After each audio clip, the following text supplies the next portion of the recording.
can it be? Showing up with Tony T, yes, Ramon SEO. To the double T befuddling these bookies like 1, 2, 3. They tapping out and we cashing out. It's plain to see. The morning scheme is the A-team, Mr. T. And I pity the fools who can't hang. Coming with real game is sort of a freight train. It's been reported bank rolls are easy to maintain. So get situated and listen to the picks. And it goes a little something like this.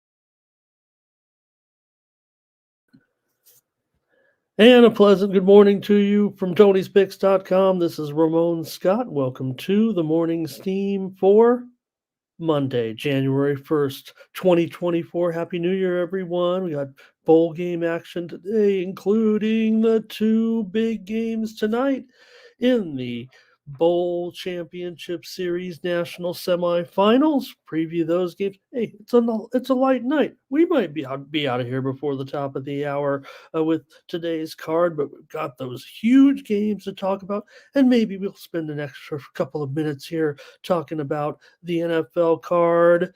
Hey, even I got to enjoy a little toast at midnight last night. So, hey, short night. Knew we didn't have a lot of games, and we'll enjoy the bowl games today. Thank you for joining me here for the action on Monday. Say hello to some folks and talk about what happened last night.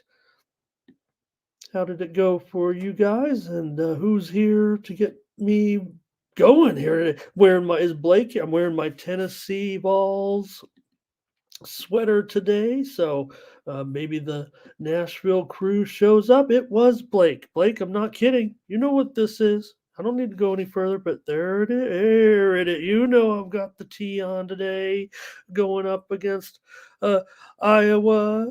So hello to Blake. It's a great person to start off the show. I'm wearing my Vols sweater. Our Tom's here today. He says good morning and hello, Jimmy Thomas Bird. Happy New Year, everybody.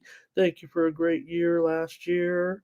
You know, I didn't want to overplay it, but my family asked me what were one of the highlights. What were the highlights of the year? I should have said, you know what? I think it was all my new friends in the chat this year, and that's what Salty says, right? People say you need to get away from social media. I'm trying to get more social media. Why do I want to be less social? Thomas, hello. William Dryman here today. Chad, hello. JW, nice to see you guys. Doubles is here today. Latifa, another great day. We're going to look over to the site just a moment. Latifa with a big crusher yesterday. And Salty says, looking at my record too yesterday. And Perky is ready to go today. Shannon Moore, hello. Great to have you along. And hello to everyone out on my Facebook page, any family and friends watching. Appreciate you guys too. They never comment, so they must not be there. Jacoby's here today. How you been? Great to have you. Hey, how'd it go last night, you guys? How do you guys think it went last night in the NFL with the games and how things unfolded in the playoff picture? What were the big? We know what the surprises were, but where do we stand? Where do you think everything is headed next week? I've seen the lines certainly. Teams with high stakes, teams with no stakes, but maybe we could review a few of the games like I like to do each Monday. maybe we can start in the crazy NFC South. You've got the Saints and the Bucks, both teams tied for first after the Saints won 23-13. New Orleans led 17-0 at halftime, but were much better on third down. How about New Orleans now? Dennis Allen gets the vote of confidence. I would say stick with Dennis Allen. Maybe there have been some uh, rumblings, criticism, whatever every team wants. But you look at some of these goofball coaches right now and the way things are going. Dennis Allen uh, helping this New Orleans team really good on the road as an underdog. And look, we don't want to equate our gambling information to the way teams perform necessarily in evaluating coaches, but I like when teams go on the road and do a great job, and the Saints did it again. In fact, it goes back before Allen, but the Saints have covered 14 of their last 19 games now as a road underdog. Just was a big difference in the game for the Buccaneers. They just couldn't get it going in the first half, and Tampa Bay turned the ball over 4 times in the game. Cardinals come back from that massive deficit. They were down, after that pick six, they were down early 14-3 after that 100-yard pick six or whatever it was. Eagles led also 21-6 at halftime, but now they've lost 4 of their last 5. They failed against the spread in 5 straight games. Cardinals went right down the field. All the criticism of Kyler Murray, you know what? Sometimes you just let a guy perform. Might not be the guy you want on your championship team, but when you got something on the line, you could do worse than Murray just to hand him over the keys. Nothing you could do. You can't coach this guy up. He's going to just do it the way he does it, and sometimes he does it very, very well.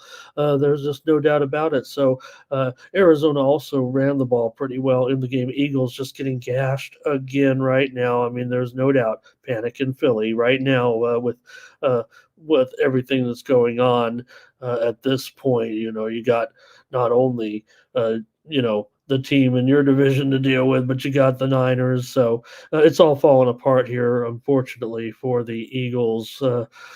Would it take just a boost of confidence? Maybe that's it, but it doesn't seem like it right now. Rams hold off the Giants and God 26-25. Great job by the Rams, but good job by the Giants too. The Rams, though, 6-1 straight up, 5-2 against the spread in their last 7 games, averaging 30 points a game. Nakua and Cup and Williams. The offense, with some help from the defense. Hey, Giants got big plays. Remember, big special teams play, 94-yard punt return, an 80-yard pass. They had some, they call them luck plays to a certain extent. Giants did a good job getting that money, no doubt about it. But Crosby missing that field goal. Look, probably just doesn't have it anymore. Not going to criticize Crosby. I mean, they brought him out of retirement and he did a good job, 54-yarder for an older kicker without a lot of repetition in that leg. Kick was right on, I think it was right on target, right, but just short. So Giants have lost the last 3, though. Ravens rock the Dolphins in that big game, setting up, of course, the big game for the Dolphins next Sunday night. We knew that we knew that one was going to be the Sunday nighter. Pardon me. We knew that one was going to be the Sunday nighter now with the Dolphins and the Bills, but the Ravens, number one, man. I mean, hard to even think that right now the Niners could even beat this team, but those 2 teams seem to be on the Super Bowl collision course. The Cowboys could have something for the Niners. Maybe the Eagles come back and get lucky in the AFC. It doesn't look like anybody's going to challenge these Ravens and MVP Lamar Jackson, no doubt. And Baltimore, in their last 9 games, 32 touchdowns on 92 drives, and they do it with such, precision. They're not a big play explosive team, right? They just find the ways to get it done. It's mostly, credit to Jackson and his ability to drive, because you look at the stats are all there to a certain extent, yes, but Jackson really can disperse it to different players. Remember, they've had injuries too, and they don't have the big name, players in a way offensively. I mean, Jackson's a huge name, but uh, you don't have the some of the receivers that some of the teams have. Maybe you do, and they're just unheralded. But the Ravens put up 56 on Coach Logic. Bills over the Patriots. Yeah, we gave out the Patriots here. We did have some nice winners, I thought, yesterday here, but we gave out the Patriots plus the points on the show. They ran back the opening kickoff all the way. Also want to cover. We did have the Ravens as well in that game, that other game. Uh, for the Patriots, though, uh, they've been playing close games. They did a real nice job down the stretch. I think that was okay to take them yesterday. The Bills led 20-7. Next week, though, Sunday night, Buffalo and Miami. Bills starting to get things going just a little bit. Yeah, they didn't cover, but they've won 5 of 6, and the offense is going pretty well. Maybe it was a weak opponent that they got it done with the win. Bears over the Falcons, and the fans chanting at the end of the game, "We want Fields, we want Fields." Could the Bears go with Fields? I would think so. So how about some of the plays? Look, the win-loss record, let's kind of blame it on the Bears. I'm talking about Fields' win-loss record in his career. Because I said yesterday, I mean, he's only won 25% of his games now in his seasons with the Bears. But Bears haven't been very good. And you look at the plays, still getting away, getting out of the pocket. Probably should stick with Justin Fields, especially when you see all these other quarterbacks out there, and try to surround these guys with some talent. Look, the Bears are playing well. They've improved their defense, really having a very strong defense of late. So, Falcons, I'll say they got intercepted 4 times, but it was the Bears that had the 4 interceptions. So, and Atlanta, archaic offense, certainly just averaging less than 5 yards per attempt. They're terrible in close games. Colts outlast the Raiders. Raiders got the money, though, with that great catch by Adams. He goes over 1,000 yards once again in a tough season for the Raiders. The Colts. uh, Jonathan Taylor, pretty good job. Colts here over the Raiders, but the Raiders get the money with the backdoor cover. 49ers rock the Commanders, getting that money yesterday. They clinched the number 1 seed in the NFC, shutting out Washington in the second half, and it all faded down the stretch for Washington. Panthers are shut out by the Jaguars, 26-0 for the Jaguars. Look, they're in a 3-way tie for the top at the AFC South, so they get it done with a backup quarterback against an inept team. Carolina was 2-7 against the spread on the road this season. Texans over the Titans, 26-3 for D'Amico Ryans. Another great performance by the defense. The Titans didn't have any offense, certainly in that game. Terrible game, actually. He was 17-0 at one point. But Houston visits Indianapolis next week as part of that 3-way tie atop the South. The Steelers looked impressive at the Seahawks getting the win. They started off early with a touchdown, and the Steelers rushed for over 200 yards in the game.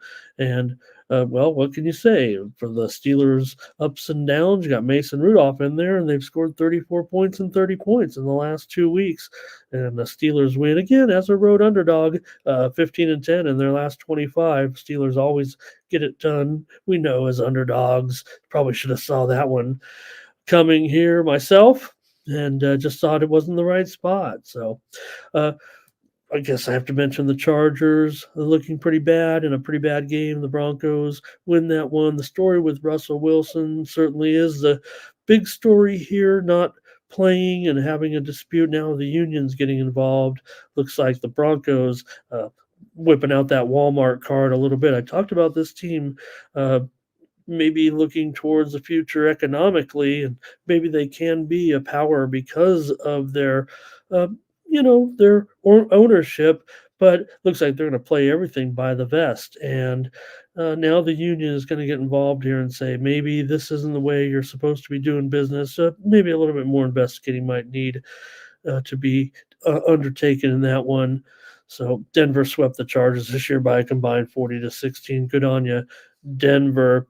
Chiefs over the Bengals 25-17 and got the money by shutting out the Bengals in the second half. And late last night, I'm sure you guys caught it. Packers dominating victory over the Vikings. What are you doing, Kevin O'Connell?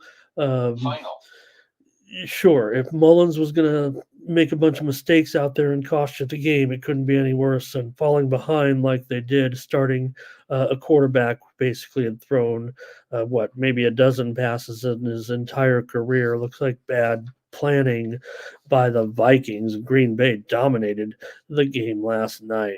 All right. All right, maybe a few more comments. Go over the website. Thank you for staying with me here. And Perfectly Imperfect. Hello, nice to see you again. As always, thank you very much. Ninja, Happy New Year. Latifa, thank you for the promotion. And uh, certainly, we could go back to that game a little bit because of we did kind of talk about it already because it was the Saturday game uh, there. But thank you, Ninja. Actually, I do want to mention that. So there is a little bit. I said that the NFL would come out. They have not made any statement yet, despite some I'd call it fake news about uh, what had happened. The NFL actually did apologize for a call it made in the game, or a statement they made that earlier in the game, though, when a tripping call may have been called on the wrong team. The referee may have saw it incorrectly, and maybe the wrong team was penalized on a tripping call. Uh, could have just changed the outcome of the game because the ball would have been in a different position, and just like anything. I mean, if I would have gotten up on the left side of the bed, maybe I wouldn't have been late for work or something like that. But it wasn't a statement from the league regarding the substitution play. They're going to stick by the referee. The accusation here is that the Lions say the referee got it confused. They are the correct. Are we say we're the Lions now? Our correct player reported. You, Mr. Referees, got it confused by which guy was reporting, and now you're remembering earlier in the game the other player kept reporting, while the referees are saying no. Your player who kept reported into the game, and the player who had not made any reporting into the game and caught the touchdown did not report. So it's basically he said, she said with the referees, and the referees are sticking by. There's no audio or anything like that, or referees admitting that, yeah, we heard it wrong and got it wrong. They obviously could review the film and say, is there any possibility we heard it wrong? But the refs are sticking by their story. So, all right. Okay, Jose, hello. And we'll get started. Look, short show. We're going to preview the bowls. We're going to preview the NBA card. Maybe we'll even look at a couple of college basketball. And, of course, the Winter Classic today in Seattle. Oh, my gosh. Hello, everybody. I want you to. Is Jalen Hurts overrated? I would say no. Well, maybe I don't know. Those solo. I think it's just a fun question. Maybe I don't think we're going to say he's especially considering the Eagles' success, right? But again, I think there's a little bit of.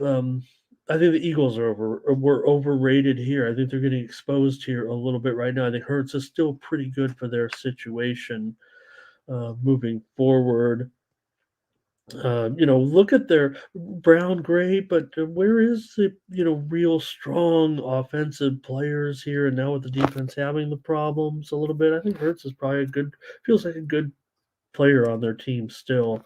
But want to welcome the futon bats, you guys. Who wouldn't love to be sitting on that futon with the futon bats? Happy New Year and thank you for taking the time to comment. Obviously, a little bit familiar with the show, never met you before, and thank you. All right. And Public Enemy coming to us from Twitter, and thank you for commenting, PE.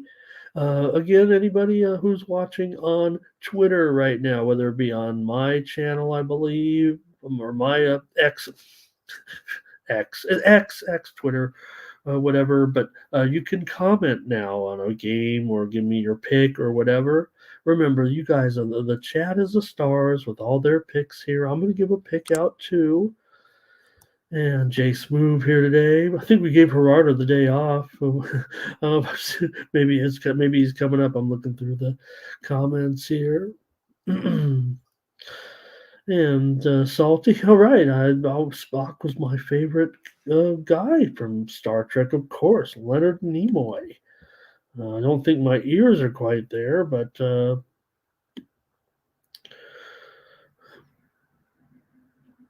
All right. Anything else? Oh, okay. Yes. Okay. Yeah, I could have. No, but I since I better show it one more time here. I for our Nashville crew, but Blake is already here. But I'm wearing Tennessee colors today. I'm wearing the Tennessee shirt as we play. The Vols play Iowa. I always my favorite Blake. You know who my favorite all time.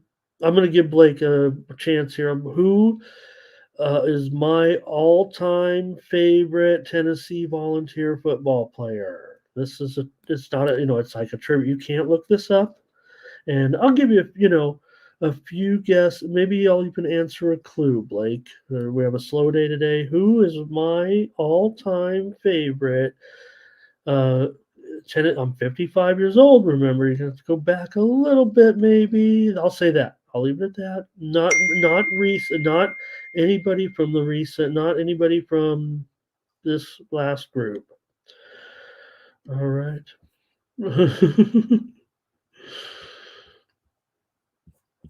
All right. I'm gonna go over to Tony'sPicks.com. Here's Fernando in today, and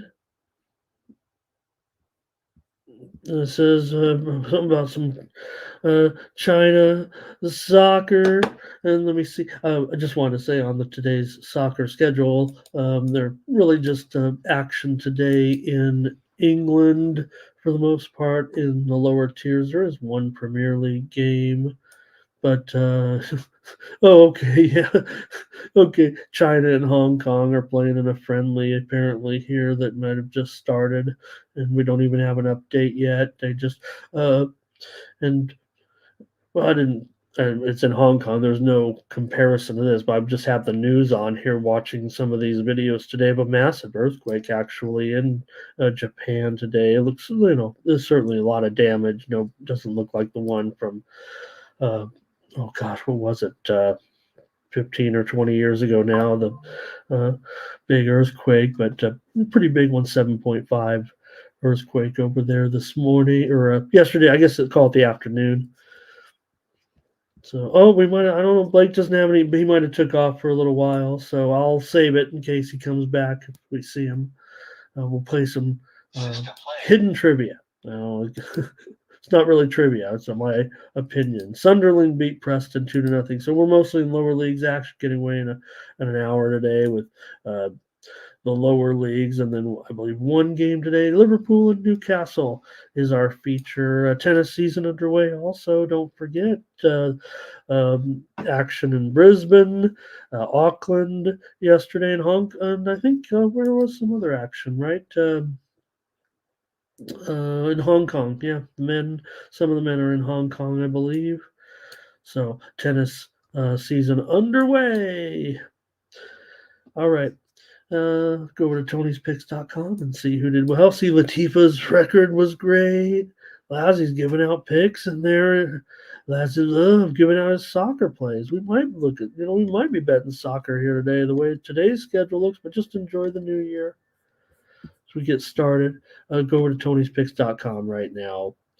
Here. Oh, there's Blake. Keep going. Oh, back. But I do like Arian Foster. Of course, I like Arian Foster as one of my favorites. And I'll narrow it down for you, Blake. That's the right position right there. Not Manning, not Witten, but you can look to the running backs. I think you'll probably get it now that I've said running backs.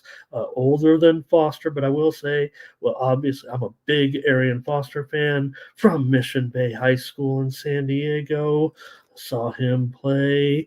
All right, let's go to Tony'sPicks.com and take a look. It was Mark Butterscotch Eubanks on top of the handicapper leaderboards. This is like Chat City right here, really, from our crew. You guys, this is what I'm talking about, and really, so what we're proud of here with the crew, right? I mean, you think back to the days of the morning steam with Mindy and I. Here's Butterscotch on top. You got Ron Hahn, 10-3. Ben Ruhala, don't want to leave out Ben, but he's up there with a 10-4 record. And then Latifa with a 6-1 record. Latifa is, as we say in the business, absolutely on fire here right now with her record. Take a victory lap and a bow, Latifa, for your picks yesterday. I'm sorry if I didn't go back and look. I will do it. Latifa is here, and why wouldn't I go and just maybe we could review and just look at her plays, you guys? Latifa, am I embarrassing you? Good. Let's take a look at the winners from yesterday. Of course, look at the games that she's going to be on here today. It looks like she's got a 3-pack in college football, but take a look at the winners yesterday from Latifa and this roll that she's on. All right, look, yesterday she had the Flyers on the puck line. She rolled with the Avalanche and the Pelicans. The Thunder wins. How about the Rams getting the win yesterday, and the Bears as well? So great job, Latifa. Part of the crew here at Tony'sPicks.com. I really appreciate you, my dear, so much for being part of the team. Let's continue on. Mindy there, 12-7, 4 plus 443 units. Danny Dimes, part of the new crew that came in, the EPA Sports NBA, 8-4. I believe they play more than just NBA. Nick Vartini, he's the face of Platinum Cappers, 4-1 on the day. Gene got picks. Gene got winners again, 6-3. Chauncey Giles, 1-0. He won his only play on the big day. Look at how deep this leaderboard runs. I'm just a hype man at this point with my mediocre performance yesterday. I did have some premium winners I could tell you about. Of course, I had the New Orleans Saints as a premium winner yesterday. Hey, there's the two old ladies that bet consensus. That's when Mindy Hahn and Tiffany Mance agree on their plays. That's a consensus play. They had 3 of them. They won 2. OG Cappers VIP, Tony's Picks VIP, part of the network here of sites. Ron Crawford, 2-1 yesterday. Marlon Pettis, 2-1. Nick Lagarettos, 2-1. Tim Irwin, 3-2. And Ramon Scott did have 4 winners in the NBA with his premium picks, but also included in my winners yesterday, since I got to reading them off manually. I'm not on the leaderboard there, so you know what happened. But I did have premium pick winner Chargers, Broncos, under, Bengals, Chiefs, under, and also I had a premium pick winner with the Patriots and Bills game going over yesterday. Hopefully you caught me on that other show, one of the shows on YouTube on another channel, where I had a couple of winners yesterday as well. Over the last 7 days at Tony'sPicks.com, as expected, it's none other than the Queen Latifa herself with the winners there. And over the last 7 days, Latifa has a plus 1441. Mark Butterscotch Eubanks up 1380, and Ron Hahn plus 1210. That's terrific. You guys, so proud. And there's Nick Vartini and Gene got picks. And over the last 30 days, none other than my former partner here on the show, Mindy Hahn, Proud of her right now as well with her nearly 37 units of profit over the last month, absolutely destroying Nick Vartini up 28 and a third units. There's Tiffany Mance as well. We've talked about how strong Mindy and Tiffany have been. And there is Butterscotch and Ron over the last month as well, up there on the handicapper leaderboards. And in 2024, how about it? Let's see. So I guess it's just that the grading takes place, I would think, or maybe I don't know how that works. But Latifa, you're already 4-0, and we're only 9 hours into the new year. But I think it's when they're graded must be when the records are updated here. So that's how it works. Yeah, I'll get it. And appreciate everyone for checking out. Go over to Tony'sPicks.com and check out our premium picks. Absolutely, our best picks are over at Tony'sPicks.com. I'm going to give you some free winners, hopefully, but hopefully you'll consider getting my picks for today or picks from our handicappers 3-packs, 5-packs, 7-packs, including those from Ron, from Gene, from Tony T, and Collins Brown. And of course, I've got a 5-pack up there right now in the bowl games, the New Year's Day bowl games 5-pack premium pass. Basically, I've got a pick in every game, including both college football playoff national semifinals. So it's going to be up to you to stick around and find out if I'm on the side of the total, because I'm going to give out the other pick as my free play. Use the promo code TonyT at checkout. Save 20% off all premium pick packages. And go over to the All Cappers tab, find the handicapper of your choice, and get signed up. This is an algorithm that shows which handicappers are hot. And I'm going to scroll all the way near the bottom to find me right now, but we're going to crush it today. I promise you that. And I will, because we smashed basketball here on the show yesterday. I know that. All right, get here. All right, Isaiah here. He's so hot. Check it out. Hey, Isaiah, your eye avatar matches my sweater. Chad, he's talking to Chad how hot he is. And Isaiah, nice to meet you. He's 15-1. This is a good place to come and tell everyone your picks. Appreciate you coming in here. This is the place to do it. And Fernando giving away my stakes. No. And our Tomps, thank you for some soccer picks in there today. All right, okay, I guess I'm going to have to go. Blake looks like he said Jamal Lewis, and I'm going to go with the answer now. Give it enough time, I think. Reggie Cobb. Reggie Cobb was my favorite Tennessee Volunteer. Maybe I'm just old. All right. Here we go. Let's get rolling, I think, on the bowl games here. This is as long as we've ever gone, but just want to say Happy New Year. We have a short show, and let's start. Get your pens, pencils, and scorecards ready.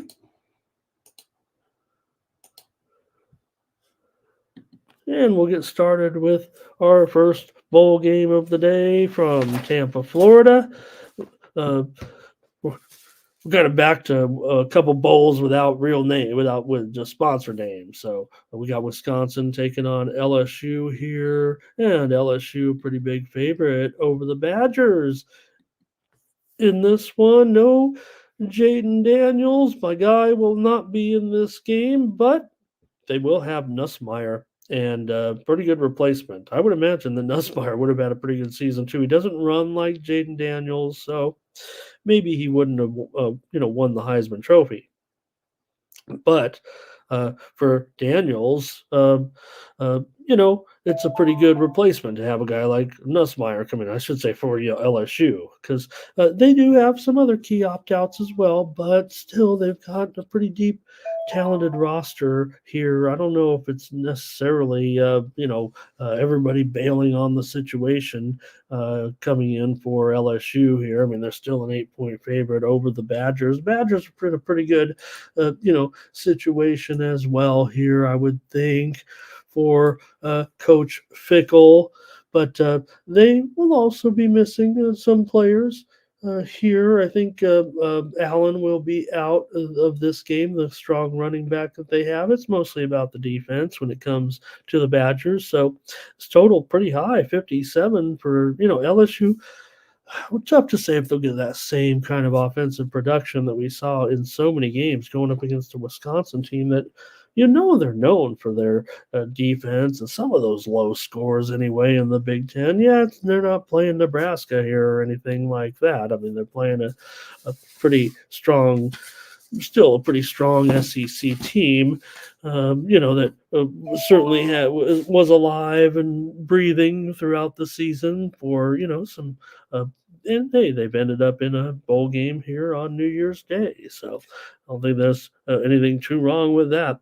For Wisconsin, for, let's see here, they've won and covered each of their last three bowl games. For LSU, 11-7 against the spread as a favorite under Coach Kelly, including 7-3 against the spread this year. Uh, LSU 6-2 against the spread against non-conference teams with Kelly. LSU has gone over, by the way. I talk about how maybe allude to it. I'm going to give you the side. I've got the total as my premium, but LSU's 11-1 to the over. I don't know. Still, you are dealing with a situation here that with the quarterback change. So let's get some of your comments here. SEC is 6-2 against the Big 12 in this particular bowl game. It was under some other names previous. I mean, I think this is. I want to say this is the Outback Bowl, right? What is it? What this game? If you want to know what it was previously, right, or whatever, I think it may have been called a few different names over the years. Here's Sakori. Happy New Year, sir. Welcome. He's got LSU and. Well, Tom, I don't know if I want to show Thomas's comment there on screen. This one we can show. Okay, the one before that, I was worried about that. So, all right, and I'm going to go ahead and I'm going to take LSU in this one. I'm rolling with the SEC here. I think, you know what, Nussmeier might not be a bad replacement. I would think in this situation. I think you'll see. You may have seen Nussmeier before. I mean, he's not new to the scene or anything, but you just had Jaden Daniels, and you guys know I like Jaden Daniels a lot. Nussmeier does have some previous success here, obviously, last year as well. He played a little bit and played, let's see, what are his numbers here this year? 17 of 33 for 200 yards. So didn't get in there very much. We did see Daniels, I think, just get shaken up a few times. System play. What was it? Oh, in the Bama game, right? So, and Nussmeier had to come in the Alabama game, was just 5 of 10 for 53 yards. He also played a little bit against Army and way back against Grambling. So, but I think you'll see that they'll be fine. I would think for him today, and I'm pretty particular to the SEC. I think everyone knows that by now. Hello to Russell today as well. All right. All right, that's it for that one. You guys didn't have too much on that. Let's go to this game with my Tennessee Volunteers going up against Iowa here. More SEC action to a certain extent, right? SEC and Big Ten action. I don't. Did I call Wisconsin Big 12? You know what I meant. It's actually the Big 14 or 16 or whatever it is now. Who knows how many teams are in these conferences? I think I know. Anyways, look, Tennessee comes in here. Yeah, they don't have Milton, but you know what? They got a pretty good prospect, a guy that I like a lot, and Nico Iamaleava, the former Warren High Bear. pretty highly rated prospect. I'm looking for Nico to come in and show that he's the man at this point, taking over for Milton. I'm pretty excited to see how he'll play today, the man from Southern California, and I think he'll perform well. I'm going to look for Tennessee maybe to have a strong performance, but uh, Iowa, we know Iowa's game is pretty much a strong defensive game here, and maybe there'll be a little bit of a learning curve for Nico in this one, getting this extensive playing time here. So I'm a big fan of this guy, and I think he's going to be, good prospect in the future. He got in there a couple of times, and he got in there against Vanderbilt. Threw 9 for 12 for 66 yards. He also played a little bit against Connecticut, 5 of 9 for 86 yards. So I'm pretty high on Iamaleava here moving forward. And, I think he's got some pretty good prospects here in the game, including good receivers here for Tennessee. They've still got White in there today, right? So I think it'll be an okay situation for Tennessee. I just think that look, Iowa does not have any good offense at all. I mean, they are pretty bad actually. And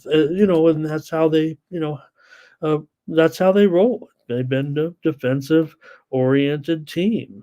And that's just the way they go about things. So Iowa comes in here 10-3, and they fired the coach's son. Basically, is what it comes down to here. But they do have a very, very strong defense. But Iowa 8-5 against the spread. Their last 13 games as an underdog, 14-6 against the spread. Their last 20 games out of conference. For Tennessee, they come in here 4-1 straight up and against the spread in their last 5 bowl games. This is the Citrus Bowl, of course, and favorites do pretty well here. Favorites have covered 6 of the last 7 games. Let's take a look. I'm going to go under in this game as my play. We're seeing some 36.5s even out there right now. Maybe people just a little bit trepidatious as far as wanting to play an under with its 5 touchdowns. But I mean, we saw enough Iowa action here. And like I said, I think it's a learning curve for Tennessee. They might have to rely on a little bit of running game, but Iowa allowed 16 points or less in 11 of 13 games this season and allowed just 1 touchdown uh, or less 10 times here. He's still going up against the SEC, but all right, you guys got way more opinions on this game, and let's take a look at them. William Dryman likes Iowa, but Blake's going to be on the balls, of course. Thomas is on first half balls, and Latifah's going to reserve that. Right now, Latifa knows. You got to, like I said, I don't know. You might be able to read what I was on here with my pick, but my pick on the show is the under, and I'm on the side. Which side am I on? Don't say it, but Solo's on the under here. And R. Tom says, give me first half under. I think that might be a team total under, or it might be a full game, but R. Tom's there. And Kid Hoops here today says, taking the over. Blake says, I've switched. I'm going over. I hope, I'm a big fan of this kid. No doubt. I saw him beat up on one of my teams one time with his passing. Had a huge game. One of my San Diego teams went up to take on the Warren Bears and pretty much saw a lot of touchdowns by Nico. Jeff Roblo today. Nice to see you. He's got his pick in the Alabama game. All right, Fernando's on Iowa. All right. And so give me the under here as it continues to go up. I'll leave it at 36, but I think there's even 36 and a halfs out there. Like I said, New Year's Day, people see a low total, and I don't know, maybe they're just betting bowl games. I mean, we saw plenty of Iowa action this year. Hey, like I said, it's not Iowa, Nebraska, Iowa, Wisconsin, or anything like that. But still, Tennessee is going to have to find a little bit of offense here.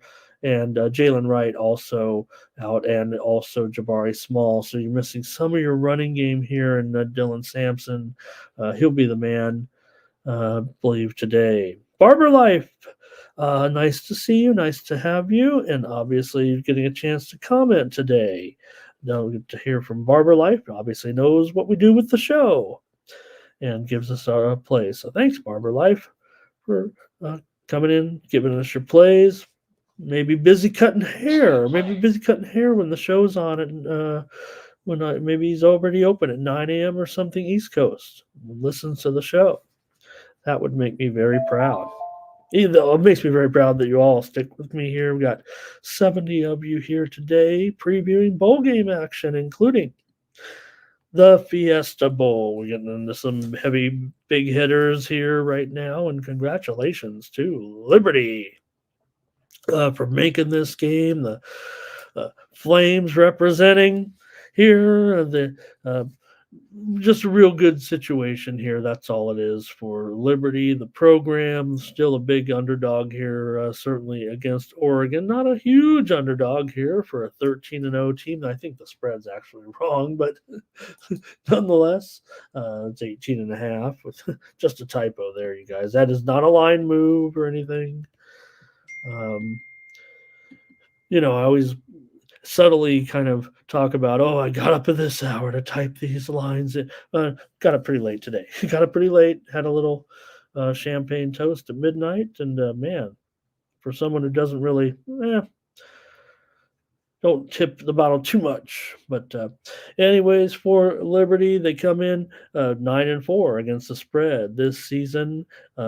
They're pretty good as an underdog. They've had roles in an underdog role, believe it or not. They haven't always been dominating out here, and even this year a little bit. But they're 16-5 against the spread in their last 21 games as an underdog. This one though opened as low as 14.5. Generally, maybe 16 was maybe the average opener here, maybe some 15s. We've only seen it go one direction, and that's in favor of Bo Nix and Oregon. So, still you're dealing with two different class of programs. This conference really doesn't even make it to this, to this New Year's Day bowl, New Year's Day bowl, 6 bowl games. But for Oregon, they basically just missed the college football playoff by losing to Washington, no doubt about it. But the Ducks, get a chance to face a conference champion. We've seen, this situation kind of happen before, but AAC 12-20 against the spread. I believe the last 32 times against non-conference opposition, so not great. But Liberty is 3-1 straight up and 4-0 against the spread in their bowl games. Caldwell's come in, the former Coastal coach, and done a pretty good job here. Oregon 11-17-2 against the spread in their last 30 non-conference games. But under this coach, pretty good 15-6 against the spread as a favorite. And Pac-12 can make fun of them here as the conference dissolves, but they kind of were pretty solid here of late out of conference. So in this bowl, the favorites are 5-3 at the Fiesta Bowl. I don't think there's too much to go with there, but Pac-12 teams last 3 trips to the Fiesta Bowl 0-3 straight up and against the spread. And just have to mention that AAC teams against the Pac-12 doesn't they don't meet too often, but the AAC team has gone 9-1 against the spread against Pac-12 competition here, and you're getting those massive points. So this one's a handicapper's delight to a certain extent, but also very tough to kind of measure where do you stand in this situation when you have and again, Oregon, you could call them Pac-12, call them whatever you want. You could just call them Big Ten too. Don't forget, and uh, see how they match up here against Liberty. Anyways, I'm going to end up on the over here. I've got Bo Nix. I've got a Liberty team that has, absolutely terrific, offense. Certainly here with Caden Salter. He was the best player, not in a, I think they actually have an award for that. Um, Non-Power 5 player of the year, 3,800 yards, 43 touchdowns. Those are Liberty records. And Liberty, I mean, they haven't always been a D1, but Liberty, even before, I mean, this has been a program through even the years past before Liberty they've always been pass happy, even when they were playing in lower divisions. So, all right. Kid Hoop says he might, he's kind of thinking it will be like similar to that. I don't know. Liberty, unlike that game, and yeah, I mean, I was a fool there trying to think that Florida State. But again, if you look at the type of situation that Florida State was in with, really 25 players, Liberty, not that they do have an opt out or two of significance, but still for Liberty, this is like everybody's there. This is a huge deal, and while Oregon's coming in to a certain extent pretty fired up uh, right now, and also they have not only Knicks but a good running game, so they're actually coming in with a little bit of uh, like they want to get this, they want to win this big. They still made it to New Year's Day. They feel pretty focused actually. Smoke, thank you. Happy New Year. Good luck to you. And let's spray, as Perky would say. I don't know if I can say that, but you guys are saying it. So, all right. Yeah, Thomas. No, Liberty. They're definitely taking it seriously, and they have a team that they led the country in interceptions this season, actually with 21. So, you know, Bo Nix is going to be out there looking to make a statement. I think he's looking at this as he didn't get what he was looking for necessarily, and that was obviously a national championship, but also maybe the Heisman Trophy. Thomas is going to go under. Thomas and I are going to beat Thomas Bird. I should make it clear, but Erica also Liberty in the over. All our tops on Liberty here, and I'll take the over. I think um, Oregon, they do kind of get up in some of these. Got to give Liberty a lot of respect, and they might only need 20. Look, if the spread's approximately 20, as Erica suggests, yeah, maybe it's a little lower. Maybe it's going to go up even higher. It seems to be continuing to be on the move. Hello to Lex today. Thomas is on Oregon. Oh, wait. Okay. Thomas said maybe Liberty to cover. Oregon wins. I'm not. Yeah. Kid Hoops says, look at that schedule. That's what you're dealing with, no doubt. Kid Hoops. This is the measurement for handicappers in this game is trying to determine the strength of schedule here. Shannon on 20. We know it's a contrast in scheduling here, no doubt about it.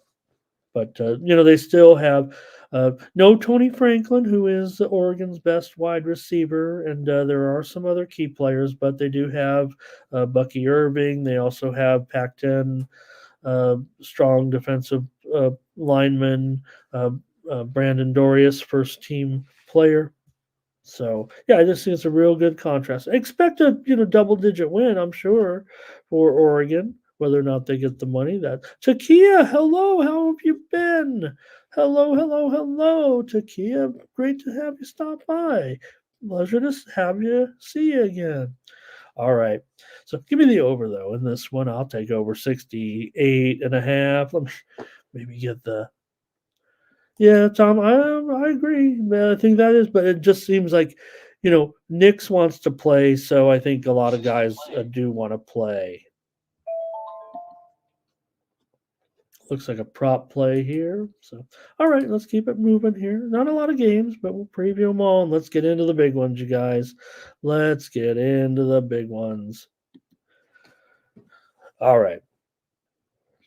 And the Alabama Crimson Tide, the Michigan Wolverines will meet up at the Rose Bowl in Pasadena today. Michigan playing the first ever Rose Bowl against Stanford, and Michigan will play in this Rose Bowl to see who gets the right to go to the national championship game. And Michigan is favored here by 2, and the total 45.5.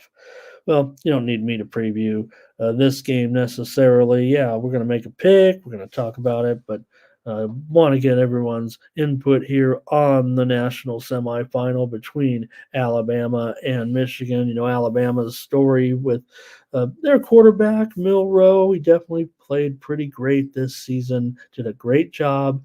The storyline this week in the run up was how, a pretty famous coach, if you know what I mean, who was a defensive or who was his offensive coordinator at the time, said, "Hey, maybe you should try safety." And Milroe wasn't having anything of it. Now, I made a big point in that benching in the second game of the season. What is Alabama thinking? Putting my guy in there early on. That who knows what went on at that point. But Alabama was nearly perfect this season, except for that home game to Texas, which was one of the signature victories for any program or any team this season. Certainly for Texas to go in and beat Nebraska and hand them kind of a little bit of a curve early on, and kind of set it up for what Alabama became later in the season. They ended up going 8-3 against the spread, in addition to that 12-1 record.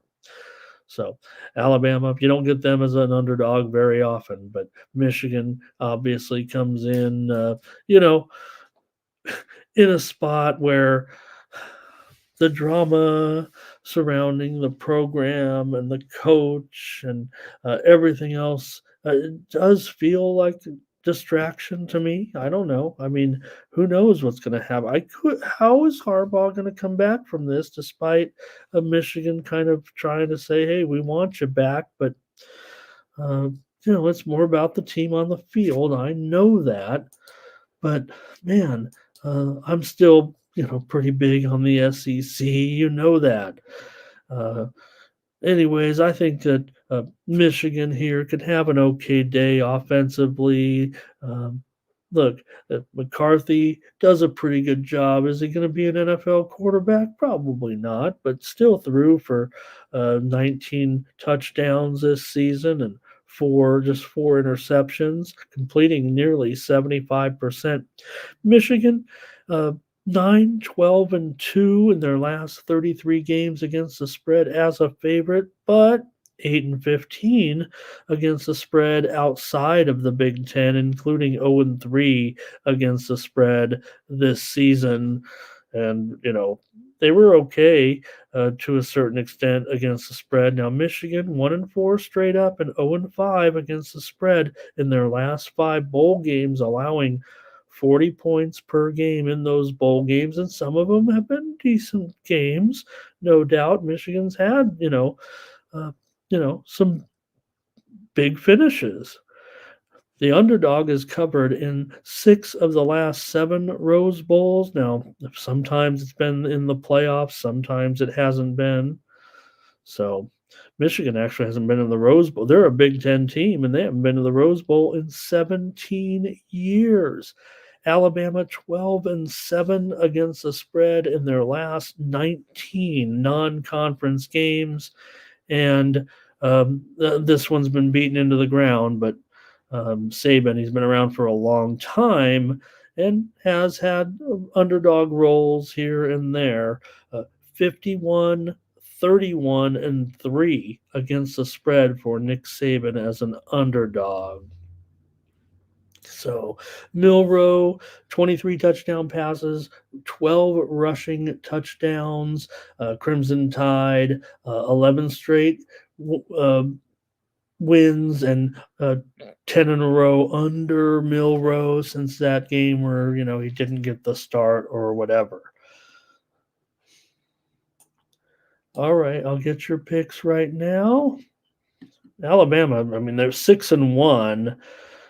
In the college football playoff semifinals. Here comes some great comments. I can already see them rolling in here. R. Thompson says, "Give me Bama." And Jacoby is ready to go over in this one. Lex is going over in this one. And Richard Head today. Nice to have you. I'm going to read this one I can't even read it all, so let me read it. How much of the outside noise of Harbaugh, NFL, all that Big Ten struggles against CCC just seems tough for Michigan. Richard Head and we are thinking with the cabeza. Agreed. I mean, but again, I almost have to, I feel like I have to quantify. I mean, I am pro SEC over the Big Ten every time, right?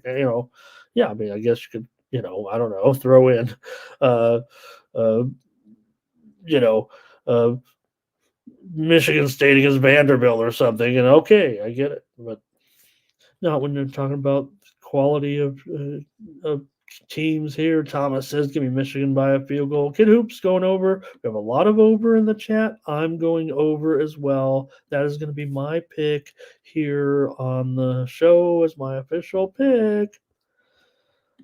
Yeah. Remember what I said, Thomas, yesterday? I was SEC when SEC wasn't cool. Okay, before the hype of the big 3:30 Eastern game back in the day, I jumped on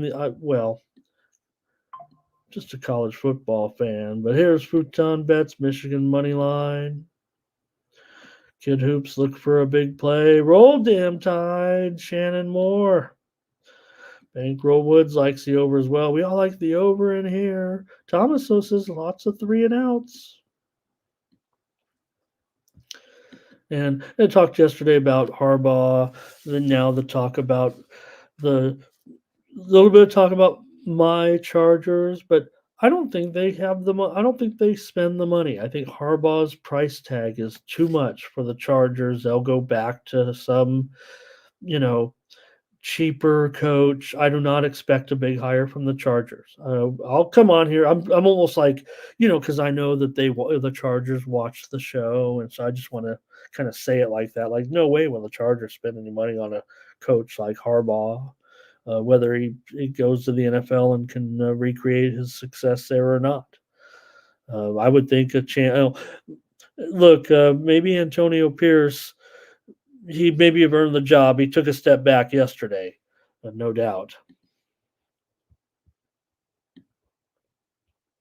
So, and so this is a great comment certainly about Saban, but I also think it's about his whole staff, the way he builds everything. It's Saban and look, he says no plans of retiring, no, going to keep going at this point.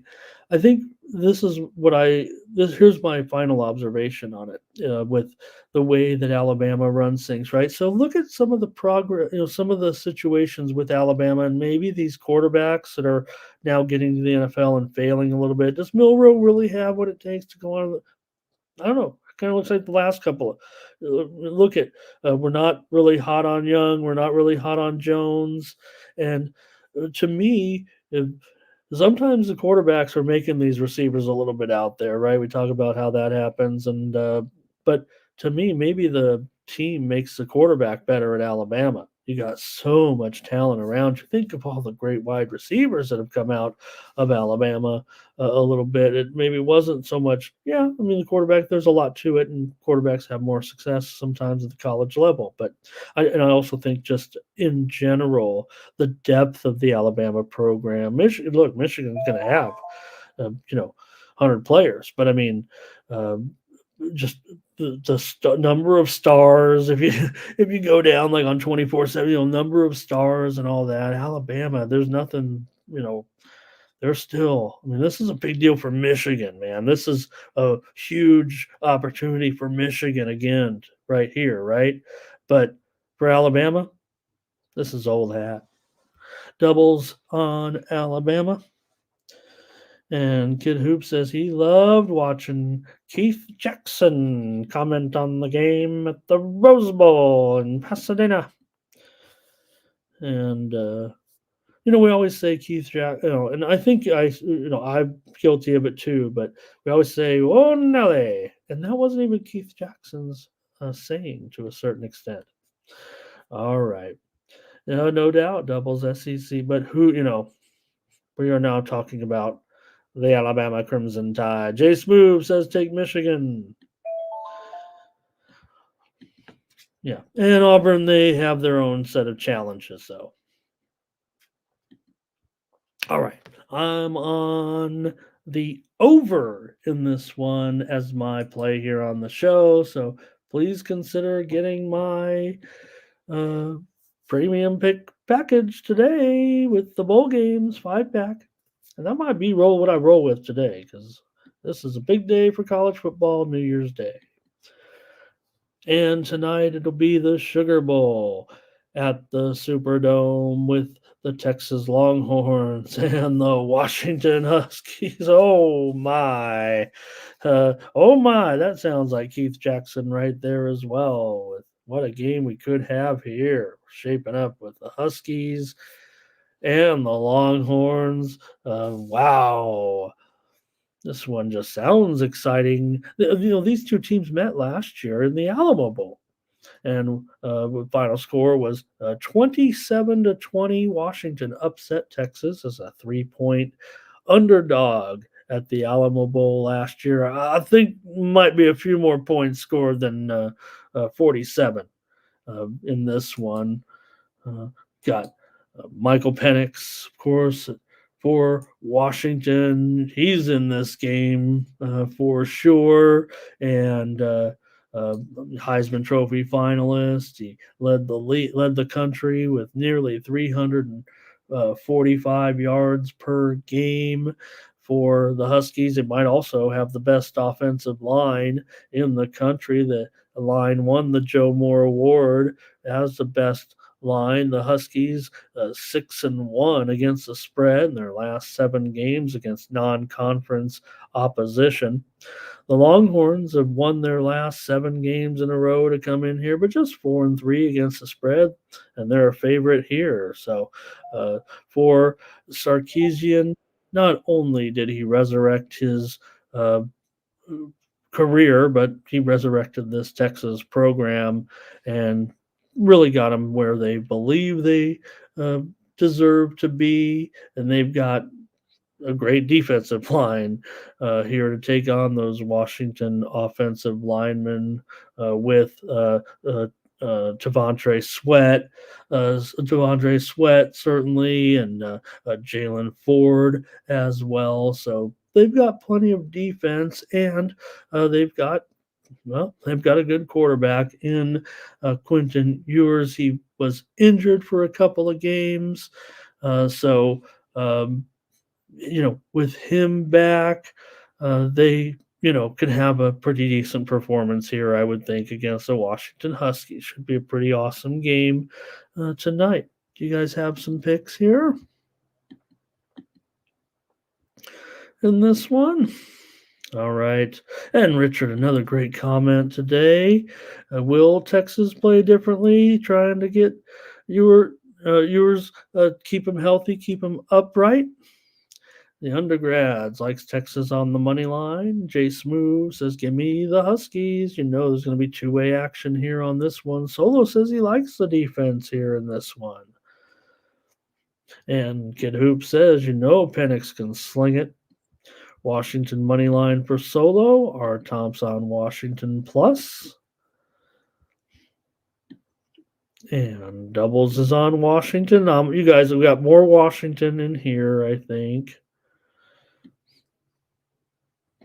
I think we got more And don't forget, right? Washington without a loss this season. Oh, they played in the but they played in the Pac-12. Well, I think it is widely accepted by most college football observers that the Pac-12 is as strong as it has ever been in football this season, considering the bulk of the teams that had strong seasons, mostly the top half of the conference.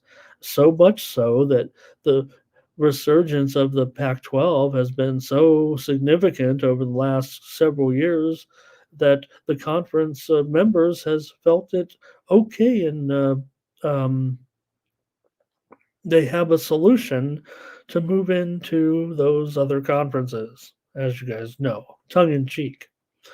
Give me just 1 second here. I need a drink of water.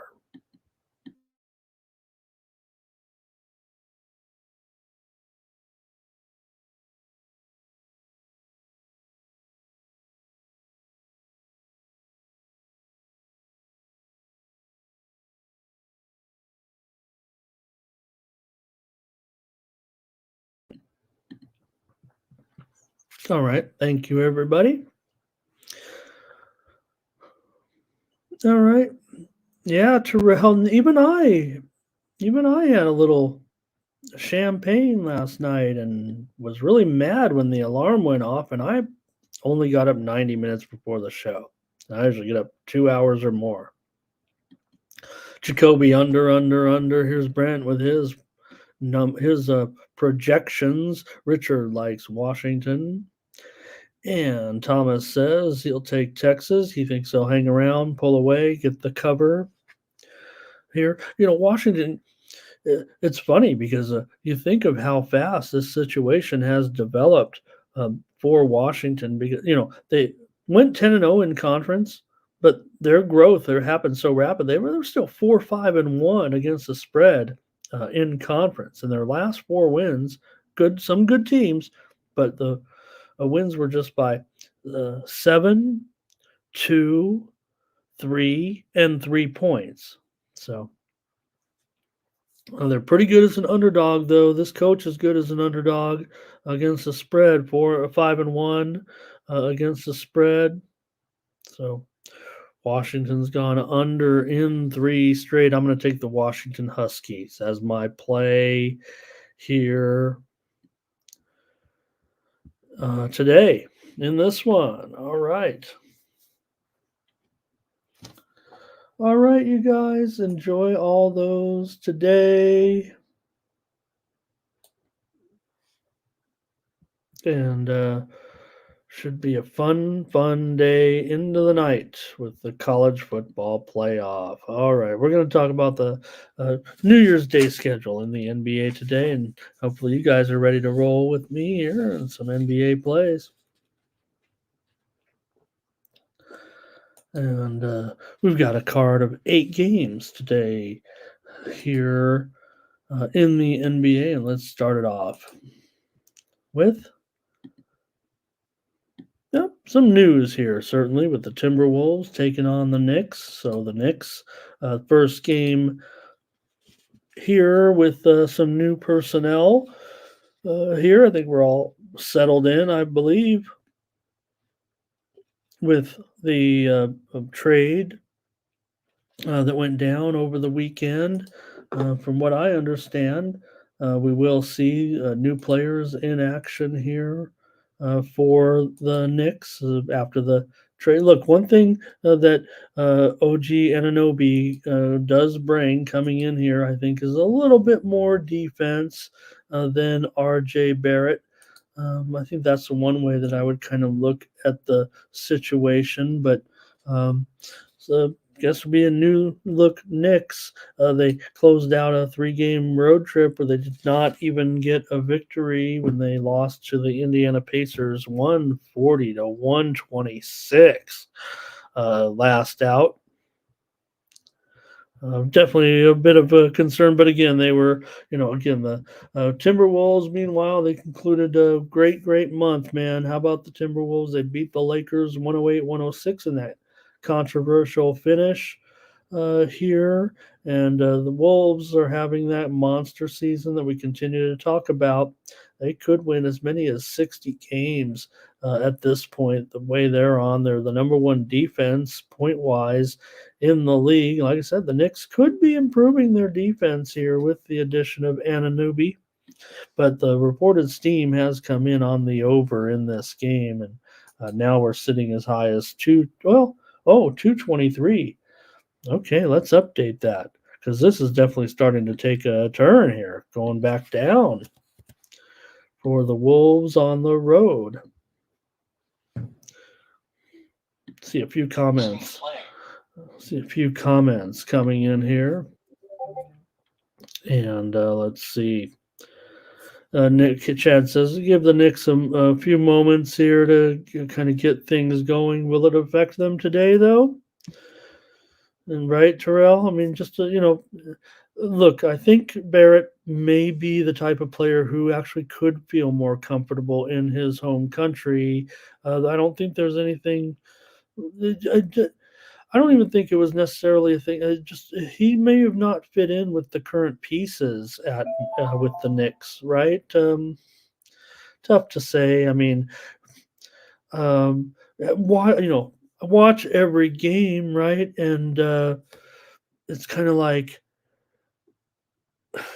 when you watch it the way I do, right? I feel like I'm watching many games at once, so maybe I didn't always get the context of how he was playing. So here's my Jay on the Knicks today, and Thomas is looking at prop here.